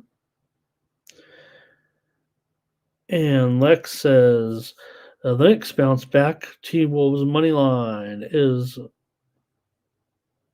okay. I think he's saying hello to Biggie out there today. All right. And let's see here what you feel. Maybe I get a few trends out, but I think again I think the storyline of the game, if you will. But Minnesota 13-3 straight up in their last 16 games. Obviously, we're dealing with a closely rated game here, and Minnesota has won 4 of the last 5 meetings between these two teams. Total has gone over in 11 of the Knicks' last 15 games right now. New York has also won 4 of their last 5 games at home. So spreads kind of caught up with Minnesota. And boy, no one said anything yet about my horrible typo there. The timer bee wolves. The timer bee wolves, you guys. How about it? How embarrassing. That one I'm not going to catch. There we go. Timberwolves. All right. All right. Marv Wolfenson wouldn't be happy with me rolling over in his grave on that one. The Futon Bets says Timberwolves first half and money line. All right. All right, let's get ready to make a call here for me because I think I'm kind of feeling both sides in total, and this is the early game. This is at 3:10 Eastern, 12 Pacific. Like I said, I might be just rolling today. It feels like, with the college football, but I'm going to end up on the over here. I know I just talked a big game about the, defense of the Timberwolves, but I kind of agree with what Chad was saying. Maybe the Knicks, like I said, I think this is an improvement with Anunoby here, going to the Knicks, and I believe it will help their defense. But in this one, I'm going to end up taking the over. I also like Minnesota, and let's go ahead. Yes, let's go ahead and take the Timberwolves to win on the road. I'm going to go a double play with the early game here today, if you don't mind. Lingowick is here today, and Lingowick is taking the Knicks. He's got a Knicks hat in his avatar. I won't call it a homer pick. Lingowick has been here plenty of times. He's a good gambler, and appreciate seeing you today, Lingowick. Nice. All right. And next up, so let's complete the story with a little bit with the Toronto Raptors and their additions now, right, coming into this one with their new personnel with RJ Barrett coming in over from the team. Let's not to mention there were a few other players. Oh, I just want to mention right now, you guys, go ahead and take a look at your odd screens. Momentarily, I'm going to be ahead of you probably on this one, and tell me if I'm wrong.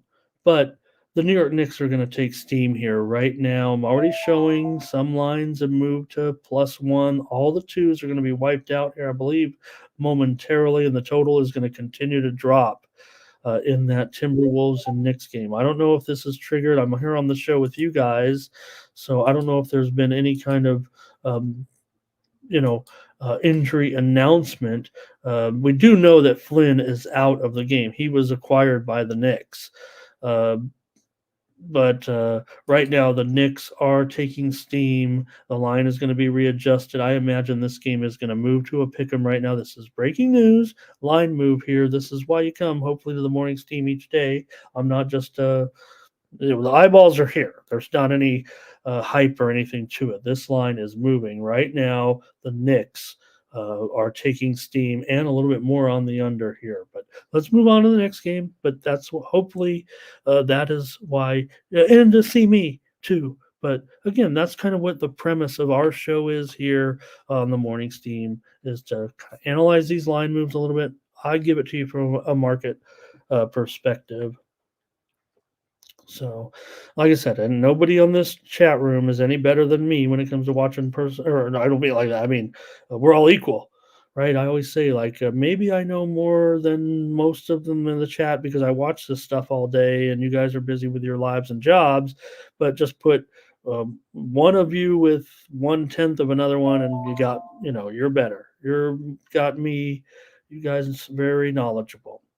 All right, we're moving on, but I see you guys with more comments here on some of those. Want to also say hola to Mauricio Garcia, my friend. Thank you, Baloncesta. All right. I always do think, you know what, Thomas? I do always think about that a little. I want to think that some people might be joining in, getting. I'm not here to talk down or educate necessarily, but just a lot of experience and just try to like I said, I'm a high volume player though. There's not a lot of people are like that. I mean, I'm trying to play the landscape. Remember, luck is going to determine a lot in some of these games, and if you're paying attention to the landscape, you should still have a pretty strong percentage. So, Lingo Wick, nice. I like that. That is funny you said that too, but no doubt this one is moving as we speak. All right. Let's complete the story though here with the Cavaliers and the Raptors. So don't want to shortchange the other players. We talked about Flynn going to the Knicks and Precious Achua also going to the Knicks for the Raptors. They also got Emmanuel Quickly, who is interesting here, right? Because he could actually be kind of the guy to me is kind of the um, uh, wild card in this whole thing, right? Because he has a little bit of game that maybe hasn't been able to flourish with the Knicks. I don't think, given his role on that team, uh, he's only started 25 games or so in his career, and never plays more than 30 minutes. But he can be a player. He can be a scorer. So I think it's going to be very interesting to see how quickly. How wasn't going to say how quickly fits in because that one's been used before. Come on. Donovan Mitchell, the key here, he's returned to the lineup after missing 4 games. He was pretty sick, and he was able to come back with a pretty strong performance. Looked really good, 34 points in his last game. But I talked about how Jared Allen had that big performance as well. In the game against Dallas, I believe it was. And Thomas, yeah, still, I could look at the injury report. I think Mobley's, yeah, Mobley. I mean, we know Mobley's out right now. He's going to have, he had to have a procedure. So nothing really going here, I don't think, with these two teams as far as surprises. Ty Jerome out. He's been a little bit sidelined. All right. All right. For the Cavs, they're still kind of moneymakers a little bit here in Toronto. Has not been a good spread team necessarily, but again, I think you're looking at this one just from a straight up perspective. Cavs here on the road, 9-6 record on the road, and the Cavs won the first meeting 105-102 at home. That was a push. All right. I think I'll make the call here in this one. Still a pretty good, game tonight. Certainly here, and for me, I will take the Cleveland Cavaliers to win this one. I'll take them straight up. Give them to me on the money line against Toronto here in this one, and I won't mess with the total just yet. All right. I think Thomas is also saying Cavs money line. I think it just missed the button there. Cav money line. All right. Next up, hooray, hooray. We've already talked about the Pistons, and all it took was me shedding a tear on the air to say, imagine this, though, you guys. Did you think about this? I thought about this now when I was looking at, because Detroit played yesterday, Detroit Titans, right? Between the major college team in town that's like 0-13, and the Pistons had lost 28 in a row. It's a lot of bad basketball. And Motor City, they deserve better with our man Ronnie Hahn. But in this one, you got the Pistons taking on the Rockets, and the Rockets are favored here by 8.5 now, maybe even up to 9 at this point. The total skyrocketing to 228. So let's move it up to 9. I think that sounds pretty solid at this point. Here for Pistons and Rockets. All right. For Detroit, they've covered 5 straight times. They've come into Houston 5 straight years, I believe. 5 straight meetings anyway here. Houston has won 12 of their last 16 games at home right now. They've also won 12 of the last 17 against Detroit here. So mentioned Detroit covers the number sometimes, and the Rockets have just been favored by too many points. And, well, now that the Pistons have tasted victory, sometimes I thought the players' reactions were very honest and poignant. I don't think they're as bad as a 28-game winning streak. I don't think they're going to go on and lose 28 more straight games right now. So maybe there could be opportunity to try to get involved with Detroit. I don't know if this is it, but nonetheless, still just felt really good for the Pistons to get that victory. No doubt about it. All right, you guys have any comments here? I might be ready to go. I don't think this is too awesome a game. Again, going up against the national championship, game 2, basically with some of this card here tonight. Let's see here. Oh, there we go. Let me get your comments. Oh, might be feeling that glass of champagne here.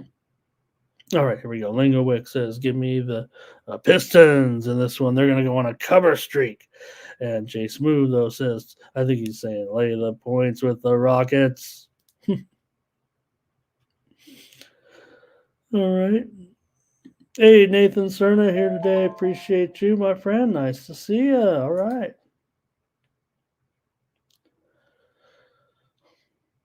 All right. Well, I think the pressure to the over looks pretty legitimate. I don't know if I'm ready to go crazy with it, and not feeling that great about the game necessarily. But I'm gonna call it a hangover for the Pistons here, at least for the first time. Rockets kind of an unfamiliar position, laying 9 points at home right now. That doesn't feel like. Let's just make it a free play in this. I'm showing even 9.5 now at some spots. So Lexo says how about taking the Rockets? Yeah, I mean Rockets 11-5-1 against the spread at home. Solos on the Pistons. Uh, Pistons just 12-19-1 against the spread this season. Pistons have been a pretty solid over of late. They're also 11-5 to the over on the road, but the Rockets 6-10 to the under at home. I'll take the Rockets. Well, we got a new record. I believe we have a new record for pre-flop total, right? We didn't have 260 before, did we? It's 260 now. It's 260 for the most part everywhere. 260.5, I believe, at some spots in this one, with the Bucks favored by 8 or 8.5. And I don't know. I mean, it feels like I don't know. Don't you think it's going to go over, you guys? I mean, it is a Pacers game after all. It feels like it's going to be a massive over. I mean, it feels like there's going to be 270 points scored in this game. Maybe I should make this a premium. I'm just scared. But I'm probably going to play it. Probably going to play it right here on the show. Jay Smooth says, look at that. Oh, my goodness. Here, I mean, look at this thing. It's set at 260. So I think that's the highest, right? And Isaiah says you can't go over when it's too high. Well, you can when you're making free picks on a show, when you got to make a free pick on every game. Yes, I bet these games. Of course I do. Do I bet as much as my no? That's why it's a free play. Does a premium bet more? Yes. Free play? Not as much. All right. Jay also likes the Pacers in this one. Brent, remember what he always says? He says these are just the projections that he runs off of his numbers, his system power rating. I want to get it right, Brent. I don't want to say it wrong, but that would be a massive under. But yeah. Right. Well, no, not necessarily, Chad. Right? Because, well, yeah, I guess it would. I guess maybe the Pacers to get the over, you'd want to get them at least to 130 just to be sure. Here, we could do it, Chad. We can go on a total over. I'm on the over, so you could take the under if you want. We'll do it. We'll do it if you want on a total today, because I do. So here's the thing: they don't need to necessarily get to two, because you got to figure the Bucks are favored after all by 8 or 8.5. So the projected final score in the game, right, would be 134 to 126 here. So even 136 to 128 gets you over, and it's still an 8-point spread. But I know you can figure that out. But I'm just saying, I was actually leaning to the Pacers. I don't know if I am now. The spread's going up, so maybe I could. But if the spread's going up now as the markets are starting to get rolling, I'm not so much on the side right now. I'll take the over. If you want to do a Chad challenge, that's fine. But I'll take the over for sure. And I think Lex has Giannis for a big game. Isaiah will go under, and so will Chad. Mike says, "Man, last time we had that crazy one. What was it? Was it? Yeah, it was the one that was It was like 258, right? It was always Indiana, because Indiana goes over every single game. We know that. It's not a secret. I mean, I know you guys even who are taking the under know the Pacers go over in every game. But I think here's the kicker. Not necessarily for me in this one. I'm basing it, to me, this one, right? So, Ramon, when does Ramon go with the mark? He always talks about those market moves. It's almost like I go in with my own numbers, right? And then I compare it. I kind of look at those trends that I like to look. When I head to the markets, that's kind of like either like the markets agree we're going premium. The markets disagree. Maybe it just depends how hot I am on a particular side, or not that you care about what I'm doing. Let me just talk about this way. Maybe more so about the total with Chad, just because it's a Chad challenge and all that. And I know that Chad, like what I'm.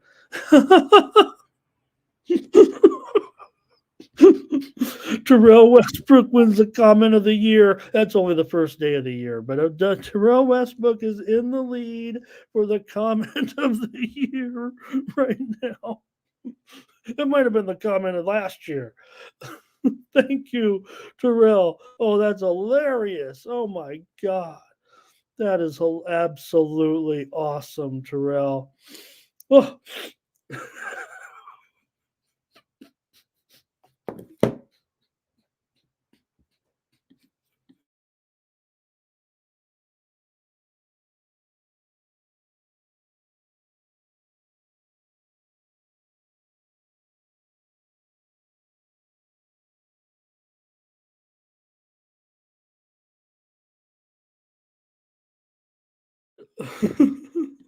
Oh my God. Jesus. All right. Oh my God. Show's over. Okay. Pacers Bucks over. So Chad. So let me just try to get it going here with this. All of a sudden, so I'm Chad. So I'm not. Chad knows that the Pacers have gone over in a million games this season, right? I mean, what is it now?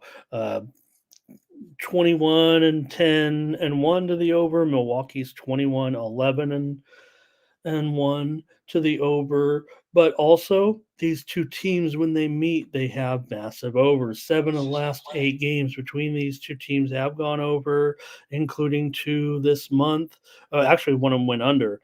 Last game was 266 to go over 258 and a half, and the one prior to that was 247 to stay under 257 and a half, and the one back in November was 250 to go over 239.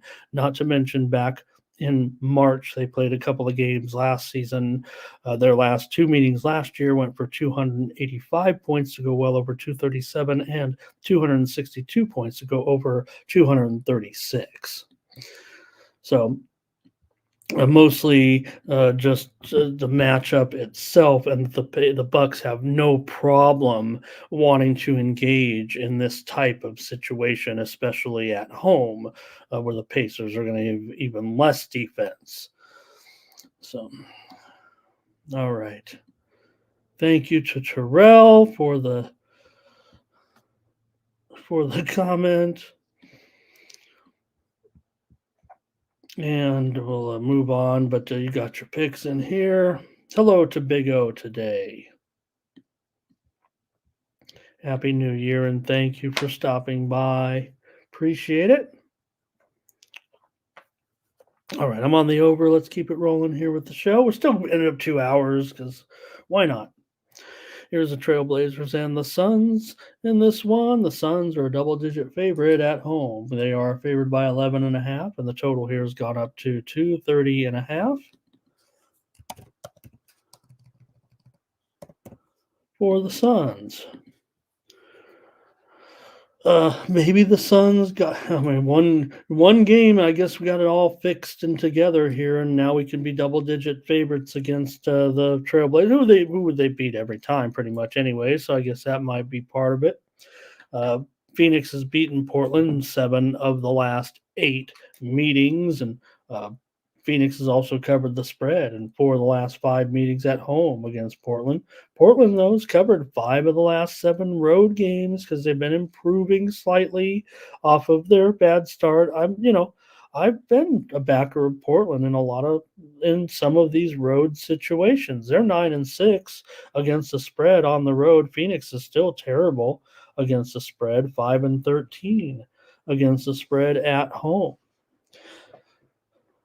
So that's kind of where the problems maybe lie with these two teams a little bit.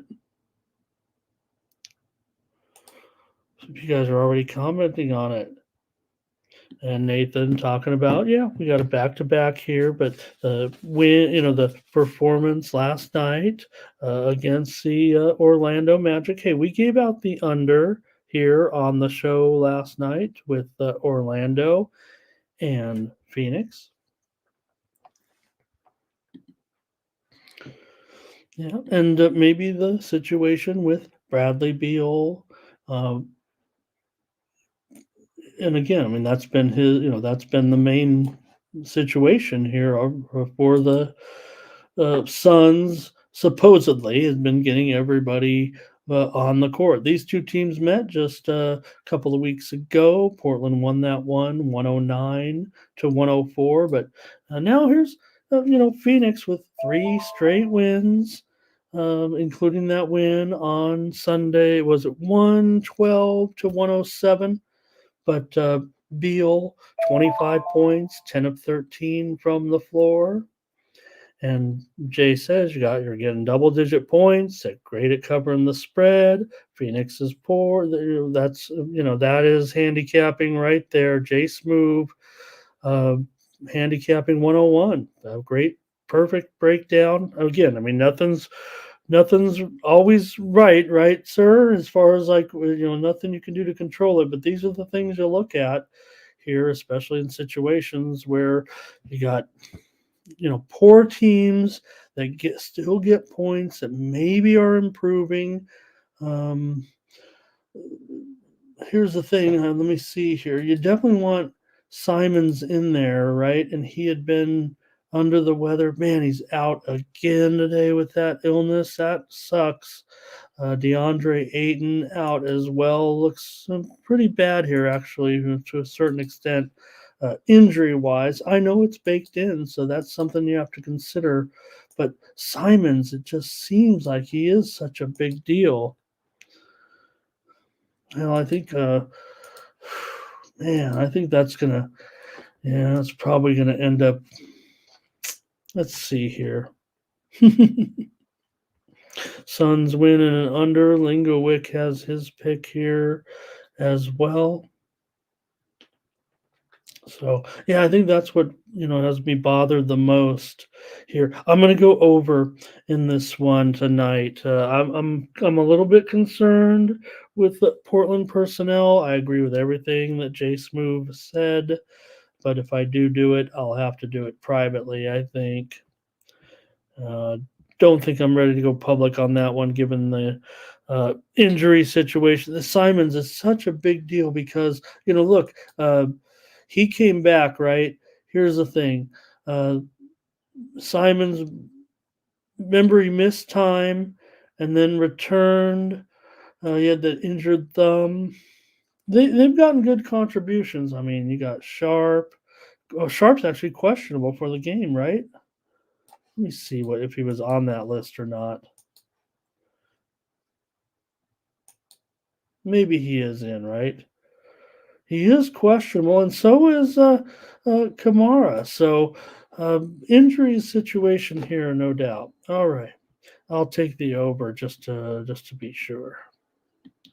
Okay, Hornets and the Nuggets in this one. You got the Nuggets, a huge favorite here, 15, 226.5 right now. That's what I'm seeing currently. With the Nuggets here at home against the Hornets.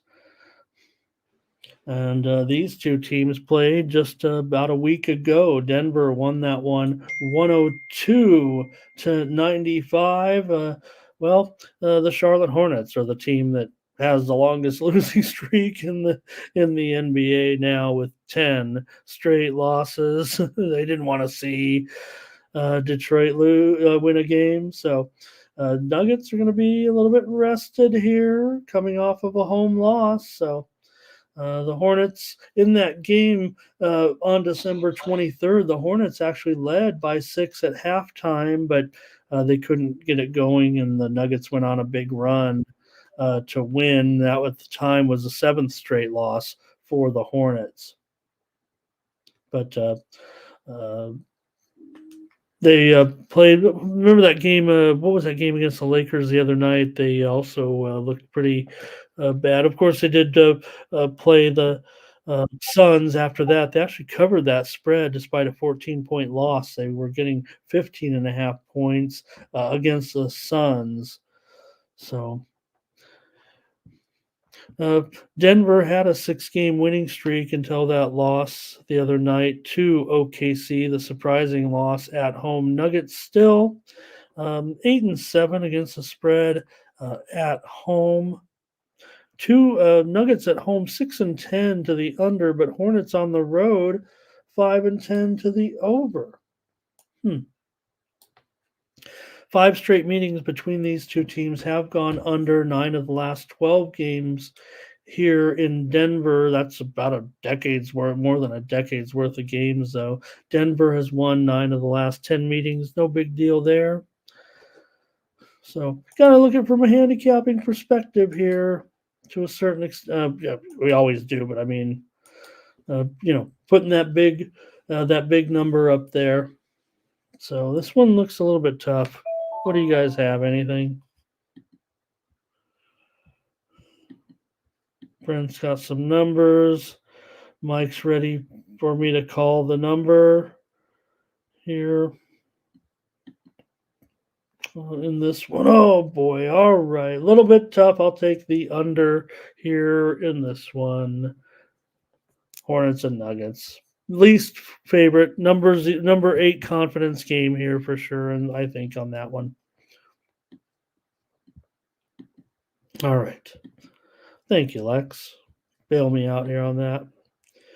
All right, Mavericks and Jazz in this one tonight. And we got the Mavericks here as a road favorite. They're up to 3.5 now. Is that correct? Showing it currently at 3.5, 245, 246 or so. The total here. These two teams met about 3 weeks ago. It was Dallas winning the game 147-97. I think that was a game where I said take the Jazz, even with this crappy lineup. Let me see. Yeah, they remember no Markkanen, no Clarkson in that game, and it was the worst loss in franchise history. And I lost it right here on the show, I believe. But you know me, I don't watch the games. I just bet these numbers. That's not true, but nonetheless, the Jazz coach had some, comments about that one. But you can only look at yourself in the mirror. They've actually been much better since then, and that's what I kind of see in the Jazz. I mean, I see a team that's better than its record. That game notwithstanding, sometimes the market handicapper can get burned by just a weak lineup that had poor research. Poor research came on here and did a bad job that day. But Utah's great at home, 11-3 against the spread, going up against the Dallas team that is 10-6 against the number on the road. So still, that is something to note. But no doubt, Utah, these are impressive numbers here, having covered the spread now in 5 straight games against Miami, New Orleans, San Antonio, Toronto, and Detroit. Utah's covered 9 of their last 10 at home as part of that 11-3 run. So it's been good. Now, Dallas has covered 6 of the last 7 meetings between these two teams in Utah. Dallas has also won 6 of the last 7. This is a relatively close game here. Dallas has gone 11-6-1 to the over on the road. They're also 13-6 to the over as a favorite. Utah is 8-6 to the over at home.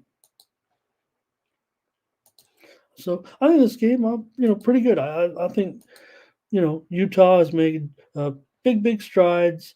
Or they've gotten healthy, I guess, is maybe a more fair way of putting it. But I know what I'm doing in this game here. I don't know on the side, not sure, maybe necessarily at this point, but I've got to go over this one at 247 here. Give me the over for sure with Utah and Dallas tonight. I've got to think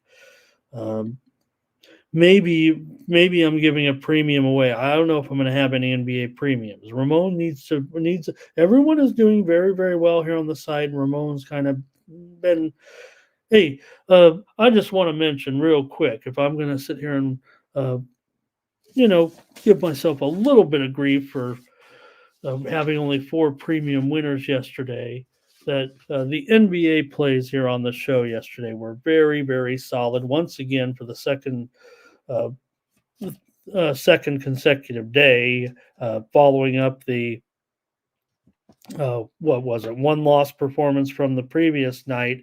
Yesterday, we did give out the Wizards here on the show. We also had Nets Thunder under. We had Lakers Pelicans over yesterday. We also had the Magic and the Suns under. So several winners yesterday here on the show. So give me the over and let's be confident about it. And yeah, maybe Jazz healthy, Brent says, and maybe the Mavs have some issues. I don't think they are major issues necessarily with the Mavs. I expect Luka to play with the quad injury here. I think that's why the line. I don't know. Maybe that is a low line. Actually, I just think the respect for the Jazz is there. Uh, Seth Curry's questionable. Also, he's has an illness, and Dante Exum has a heel injury. Kyrie is questionable as well, but again, he got upgraded. He's been missing, so I think that I feel like maybe we will get to see Kyrie. Let's see here. Um, yeah, I have no further um, update in that one right now, but certainly.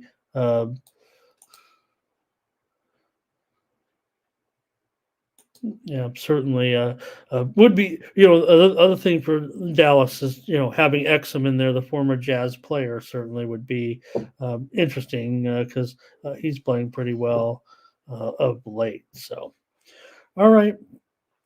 Did I give out? Oh yeah, I did. Over City. Lively's been hot here.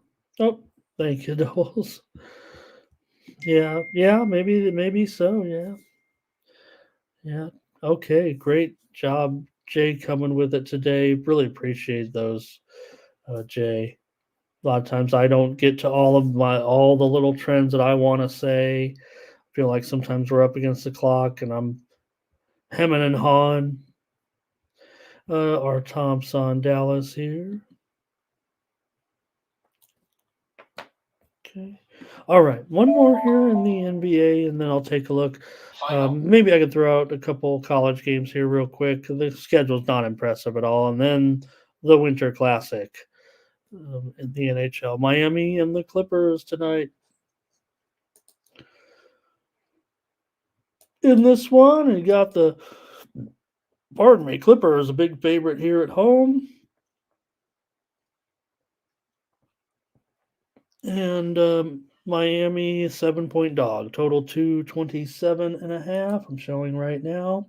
Yeah, that's pretty much it currently. And these two teams last met pretty much a year to the day. They met last January 2nd. Miami got a victory 110-100. But for the Clippers, you got to figure that Kawhi Leonard could return today. He's been bothered a little bit by a bruised hip, and he practiced reportedly yesterday, so would expect him to be in there today. But the Heat might have some concerns as well. Let me check this injury report as I see the line currently moving. Jimmy Butler is out. I think we knew that yesterday. We found that out yesterday afternoon. Kyle Lowry questionable. Josh Richardson questionable. So a little bit of concern here for some injuries with Miami coming in. So no Butler here in this one.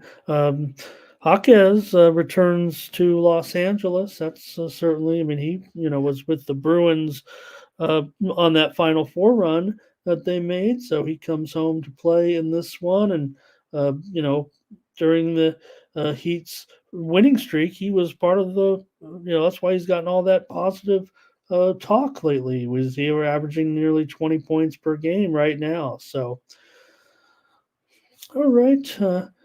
The Clippers obviously looking pretty strong here.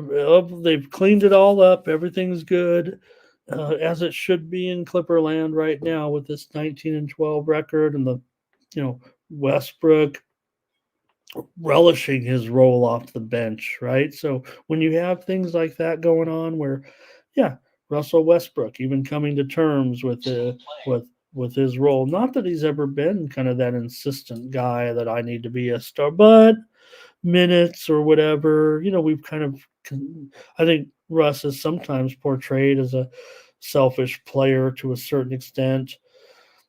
So yeah, Lex, we might not even talk about the colleges, right? Here today, but I put him out there. So Miami 10-6-1 on the road against the spread this season, and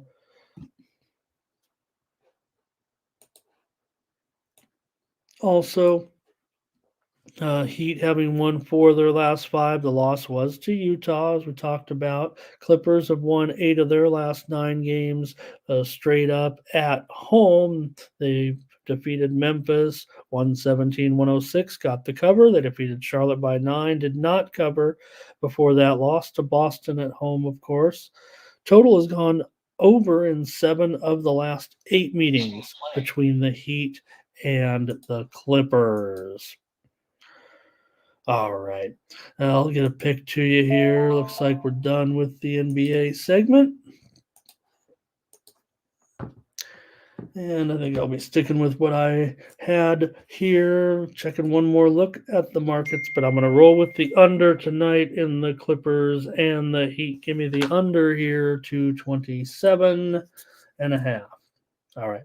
So look at pro basketball real quick. I just maybe throw out a couple of plays here and a couple of games, the big board games, if you will. Because actually, let me tell you, we have a little bit of breaking news right here on our first game between Hampton and Drexel. This one is being steamed right as we speak right now. If you heard the last little steam play in the background, it was this game.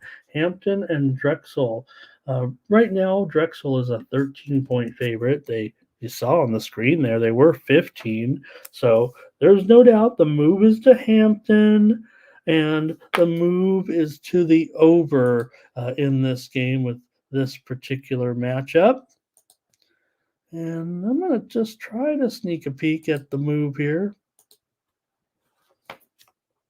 And see, because as it continues to go higher in this one, and that's kind of what I'm seeing. The sharps definitely keep pushing this up. I'm not sure I can get with it here, even 141, but I'm going to take these points with Hampton against Drexel. In this one, that's going to be my play here on the show. I'm going to take those 13 points. I'm going to trust this move here a little bit with Hampton plus the points today as my play. Won't break it down necessarily too much. Maybe we can go over to Ken Palm a little bit and take a look at it. But this one will be at 9 Eastern. At 3 p.m. Eastern and noon Pacific, and it's on CBS Sports Network. So a little bit of coverage and for these two teams here. Drexel, two pretty good players, no doubt about it, in Justin Moore and Amari Williams. But watch for Hampton's Kyrie Smullen and Tristan Maxwell. Sharps are obviously on Hampton. I don't think the squares are rushing to the window here. The public's rushing to the window to grab these points with Hampton. I would think it's expert bettors here, like Johnny Walker and Jay Smoove. Hampton in. All right. And one more I've decided to put up here on the screen is UT Arlington and Texas. And this one took widely reported steam already on the under in this game. It's down to 147, not 46. It's not a football game, and plus Texas will be favored by 4 if the we'll call it 147 right now, I think. And Texas, for the most part, about an 18-point favorite against Arlington today. So, couple of UT schools. Let's call it for what it is here in this one today. But this one is on the Longhorn Network, of course. And, Texas with their big time stars and with Abmas and Horton and Hunter. But Arlington has some decent players as well. Let's see what the moves look like here, because I wanted to, a lot of pressure here now to the over at 147. It was as low as 144.5 and just kept getting move higher and higher and continues to be hit higher. Wow. So I think it's probably an okay move here on the over. I'll probably take over here on the show. Maybe we could look at it from a trend perspective, but I'm mostly just looking at this market action here already was favoring the over. I mean, you look at what these two teams have kind of done so far with their schedules, and you have Arlington doesn't seem like they would have the defense necessarily here. They've already gone over in 7 of 10 games. Texas has gone under, but you got to consider some of the opponents that they have been playing. Now, they did go under against Greensboro, under against Corpus Christi, while going over in their game against LSU. So it does seem like, well, under against Marquette, but that was Texas versus Marquette and had that old Shaka vibe going. So probably we're expecting the under in that one. Arlington has covered it was on a covering streak before losing to North Texas 78-52. Last time out, they were a 7.5-point dog in that one and ended up losing by 26 points. All right, any pick from you guys here? Arlington for Jay Smoove. And he says it is going to be close in this one. Arlington's covered 4 of the last 5 meetings between these two teams, and they're not, they haven't played in 5 years. So I guess maybe that has to be taken into consideration a little bit. But last meeting, similar meeting, was on December 28th of 18, and it was Texas by 22 is a 19-point. So I actually did get the money in that one. The previous 4, I guess, were Arlington covers, I guess.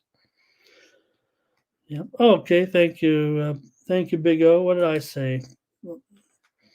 Noon. Okay, I said 3 Eastern, noon Pacific, and it was noon Eastern, 9 Pacific. Thanks, Big O. Appreciate that. Yeah. Just a little confused, I think I was. I was looking at some Eastern time thing, I think is what it was. All right. Well, I'll just take the over here. Reported's team came in on the under, but it seems like it's been an onslaught of over money. I'll just trust everybody knows a little bit more than I do about this game, and I'll take over. It's not a problem to admit.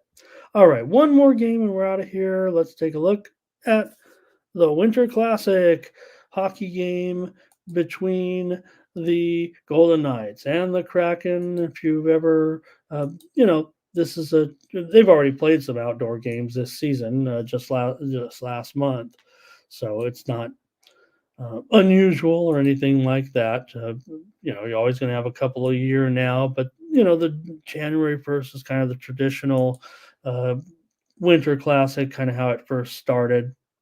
And, interestingly, here in this one, where it does rain a little bit in Seattle, and if it did rain, they do have a roof. So they're going to play this one outdoors. The roof will be open. That's why they play the Winter Classic. But if there is a problem, they can close the roof here.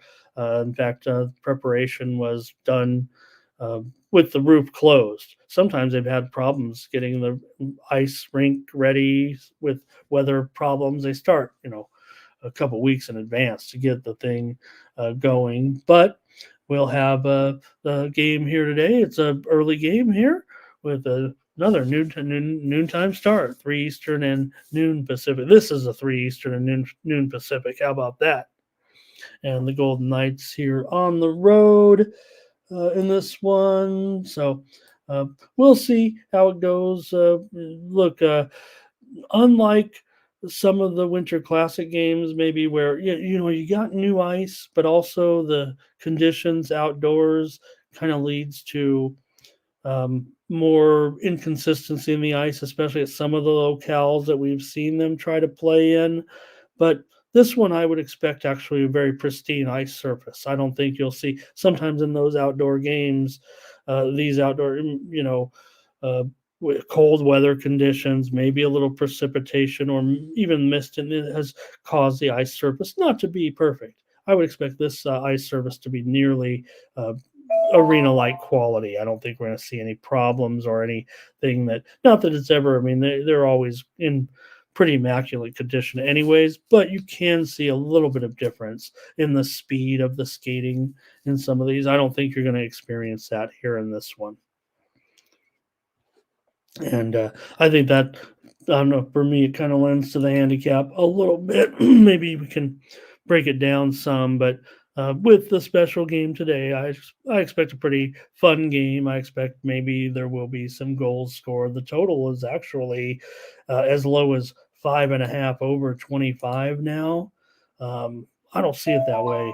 I don't see it that way at all.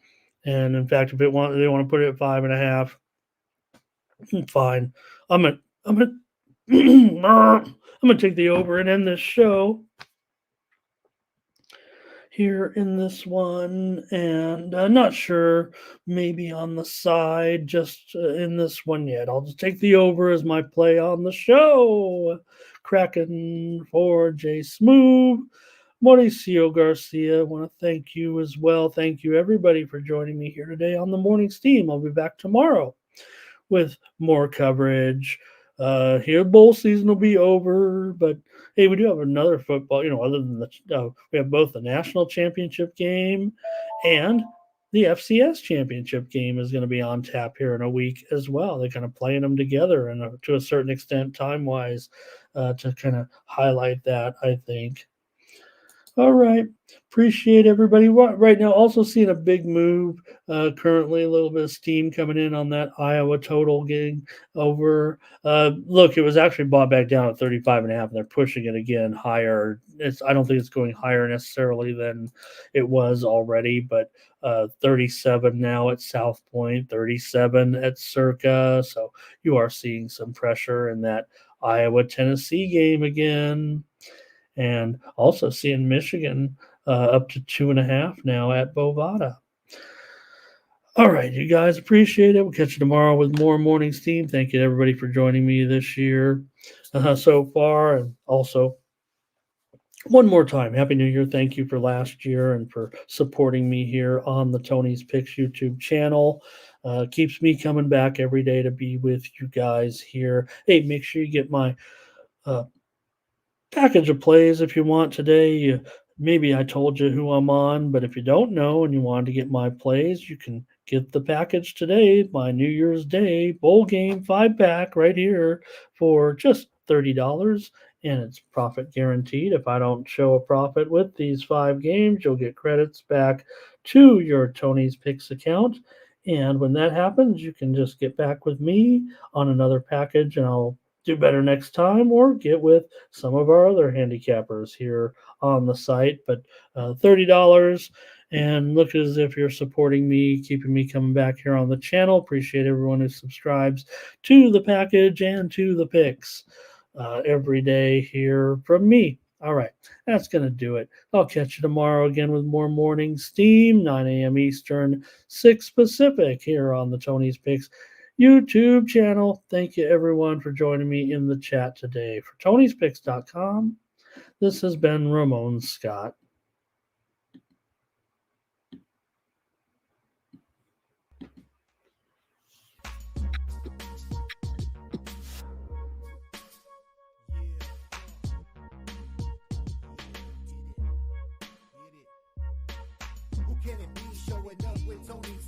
Ramon SEO.